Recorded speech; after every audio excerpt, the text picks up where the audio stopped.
In this example, we're going to design a common emitter amplifier. In our case, for the circuit that we need an output impedance of 33 kiloohms, a voltage gain of 7, and a voltage source of 25 volts. So we need, in our design, to choose the emitter and collector resistors and the resistor network to bias our time-varying signal on the input to the base. So we need to determine the maximum voltage amplitude our input signal can have without clipping the output. And we'll also include characteristic curve and load line figure to represent our circuit. So let's decide that this is an NPN.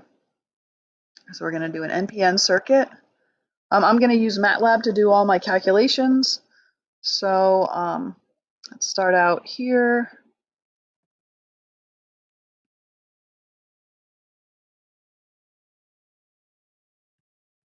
So this is my RC. This is my RE. I know for a common emitter, I know my output is going to be here on VC. This is my supply, and this is going to be at 25 volts. This is my collector, this is my emitter, and let's draw in our resistor network here. Oops. Let's undo that a bit.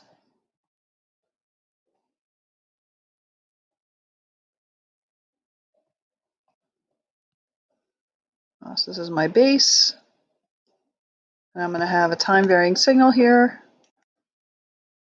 This will be my base. This is my R1. This is my R2. Okay, that looks good.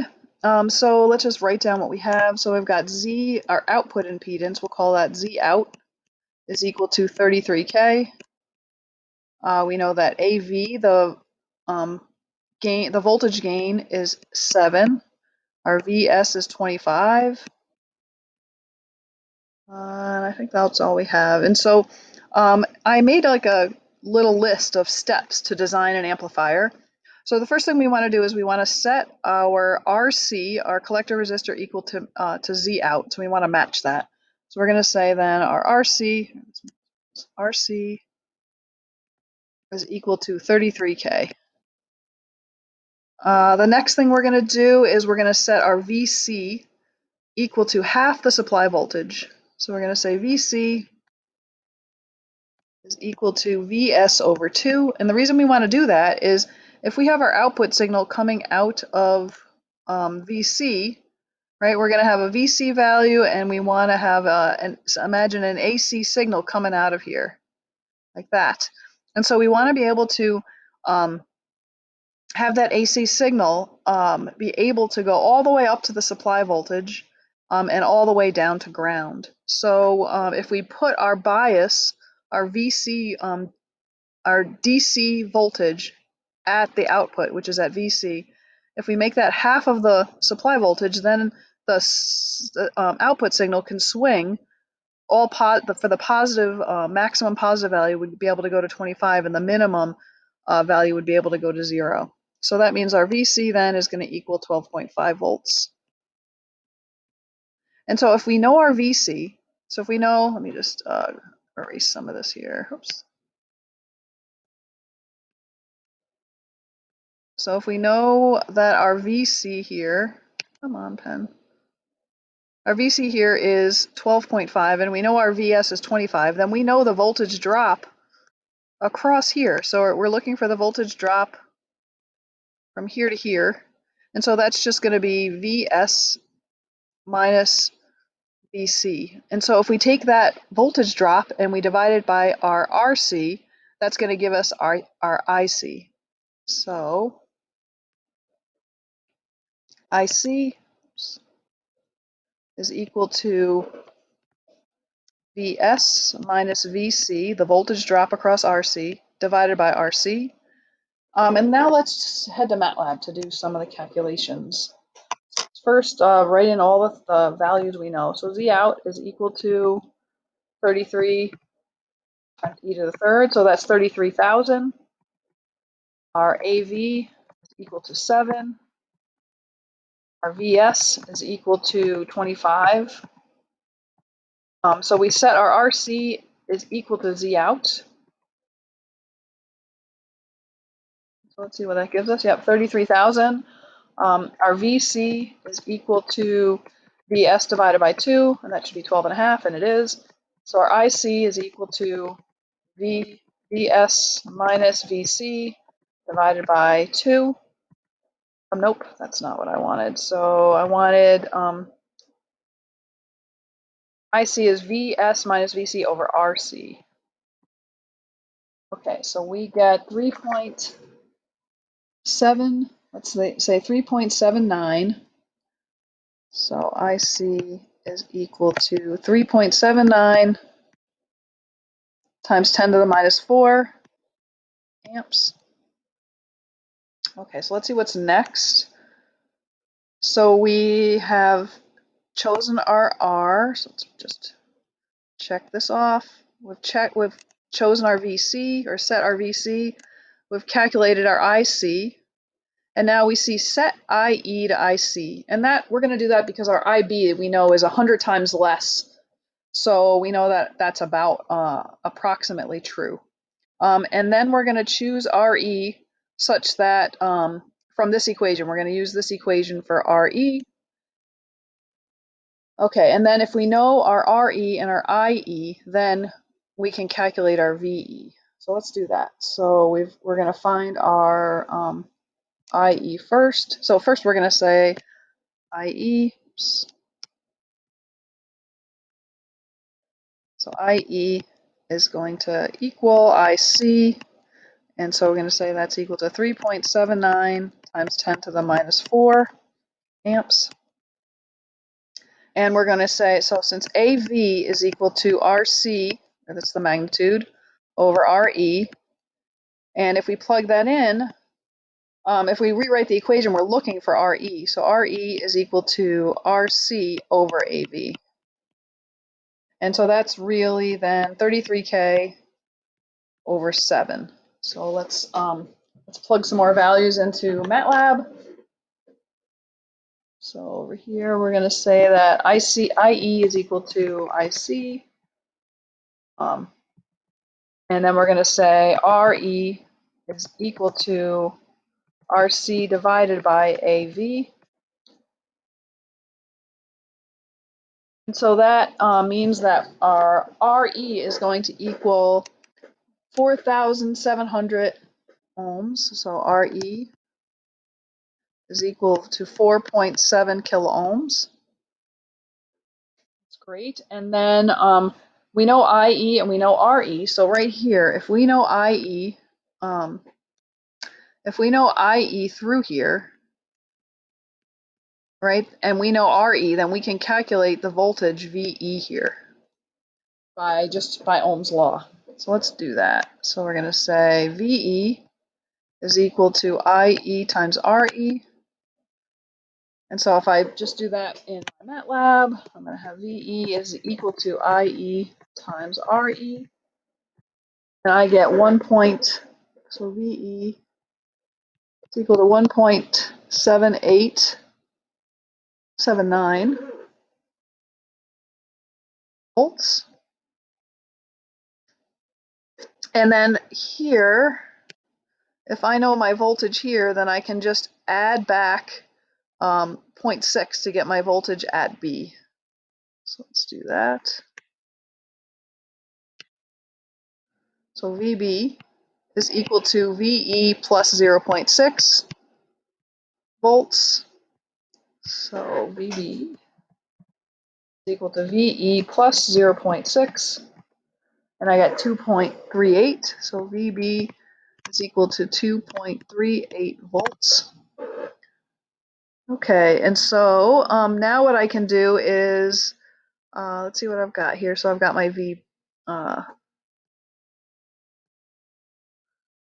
I've got my VB. I can calculate my Zin. So Zin is the input impedance, and that's just beta times RE. And then I can start on finding R1 and R2. So let's do that. So Zin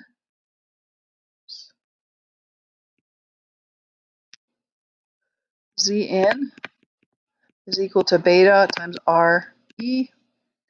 So that's equal to 100 times RE is 4.7. Okay, so Z in is equal to 0, 0, 0, 0. So that's going to give me 470 ohms. So Z in is equal to 470 kilo ohms. Let's do that here. So Z in is equal to beta times RE.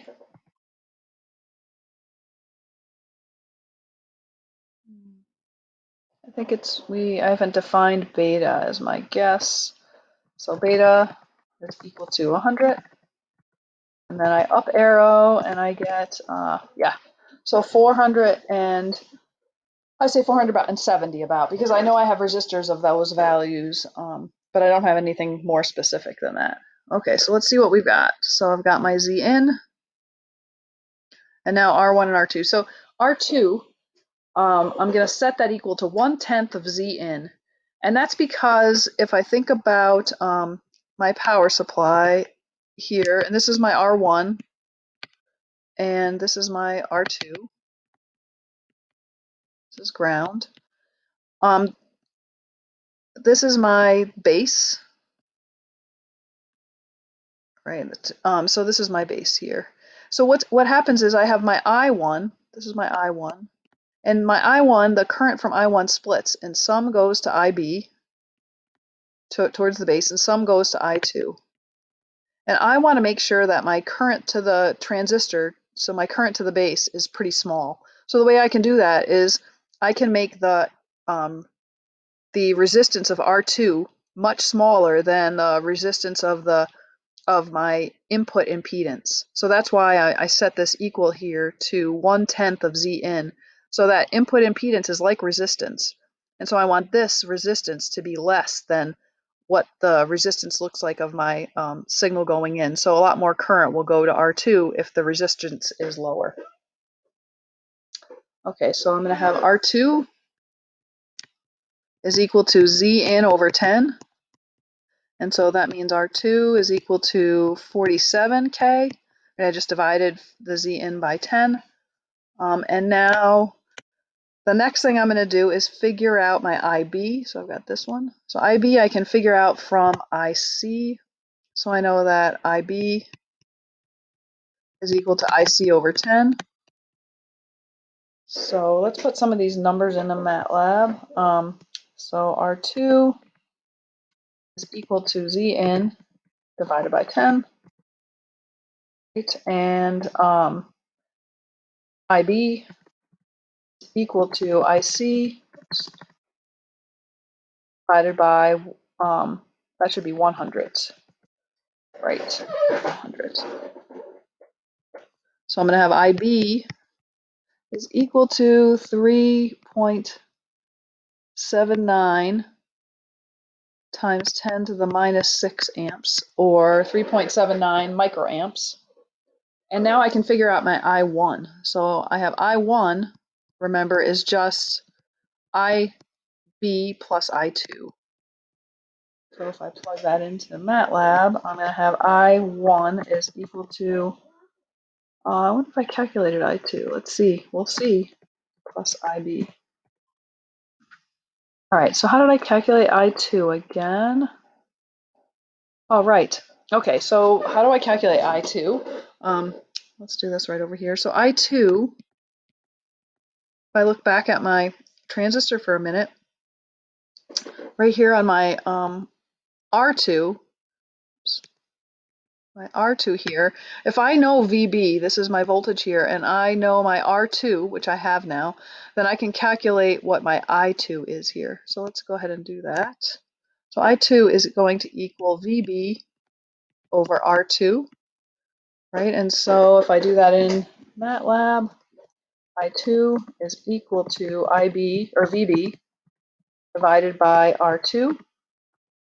And so that's 5 times 10 to the minus 5. So I2 is equal to 5 0.1 times 10 to the minus 5 amps, and that's about 51 microamps.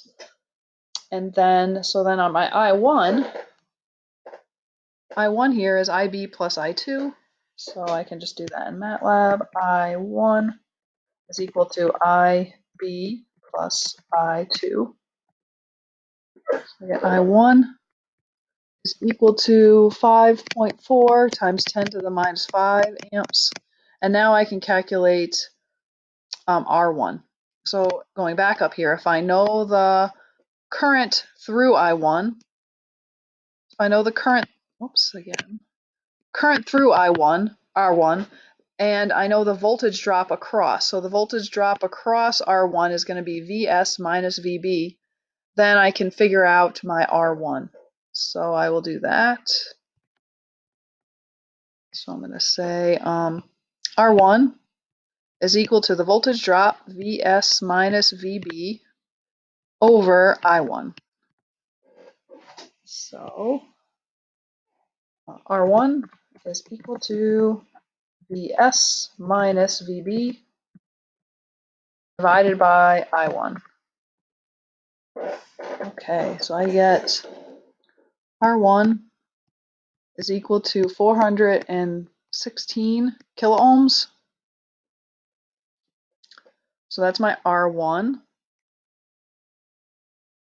And that makes sense. So R1 is about 10 times as big as R2. And if you think about it, I drop a lot of voltage from 25 to get to my VB here is 2.38. So I would expect with my voltage divider, I drop a lot of voltage across R1, like 22 volts. So R2's got to be a lot smaller in relation to my R1 to have a VB of 2.38. Okay, so I think so far I've got my R1, I have R2, so let's just put a box around these. I have R1, let's find my R2. I have RE, and I have RC. So let's see what else we need for this circuit. So I've got my resistors. I need to find the maximum voltage amplitude of my input signal without clipping. And then I need to create the figure with the characteristic curve and load line to represent the circuit. All right, so first let's think about our input signal. So I'm going to have an input signal right before biasing that's going to look like this. This is 0 volts, and this is T for time. And what I want to know is what would be my output. So this is my input, no bias. So just say input AC. That means there's no DC. And my output AC, I want to figure out what that is going to be. So I don't know what value, I don't know what my amplitude is. Remember the amplitude, this is my amplitude from here to here. That's my amplitude. So I can use the voltage gain, AV is equal to V out, and this is again magnitude, over V in. And so if I know V out, so I know V out is going to be 12.5 volts. And how do I know that? Well, I set the VC here. Remember, I set the VC value here at 12.5 volts. So I can go from VC of 12.5 volts all the way up to 25 for the positive portion of my sine wave. And I can go from 12.5 all the way down to 0 for the bottom portion. So that's going to be my maximum V out that I can have. So I'm going to say then the V out, so AV. So let me erase that. So I'm looking for a value for V in. So V in is going to equal V out over AV. And so that's going to equal 12.5 volts over 7. And so if I do the math, V in is equal to 12.5 divided by 7. So 1.78. So the biggest I can have for my amplitude here, right here, is 1.7, whoops, 1. Let's see if I can delete what I just did. That crazy line. Yeah. 1.78 volts. That's my from 0 to 1.78. And then my output would look like, this would be 25. This would be 12 and a half. And this would be negative 12 and a half. And then output is going to be reversed, right? It's negative. AV is a negative RC over RE. And so it inverts if I look here, I start with a positive part of the signal here, and over here I start with the negative part, and that's where the negative comes from. Now the last thing I need to do is draw my load line. So I'm going to draw my graph first. I know that this is VCE. I know that this is IC, and this is going to be in milliamps. This is going to be in volts. Okay, and so my maximum VCE, right, is when I am in cutoff. So cutoff. My circuit's going to look like this, where this is my C, this is my E, right? And so this is my VS. So when there's an open between C and E, no current can flow. So there can be no voltage drop across RC. So therefore VC here has to equal, VC has to equal my VS, which is equal to 25 volts. And VE here has to equal 0 because there's no voltage drop across RE. So therefore, really my VE is just connected to 0. So that's 0 volts. So when I say what is my VCE, I just subtract VC. I subtract VE from VC. So VCE is equal to VC minus VE, which is 25 minus 0 is 25. So that's 25.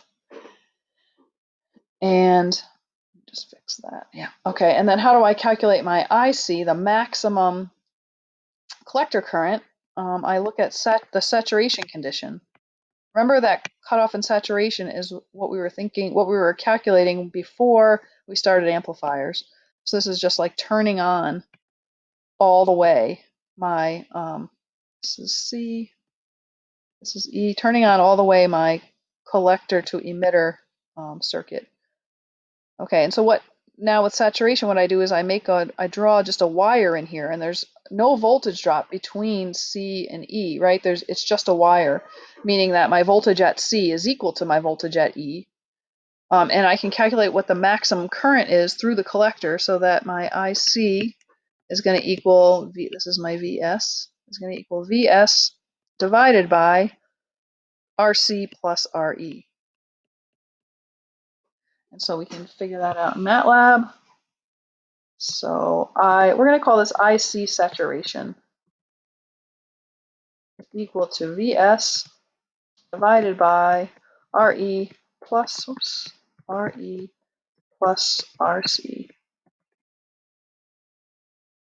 And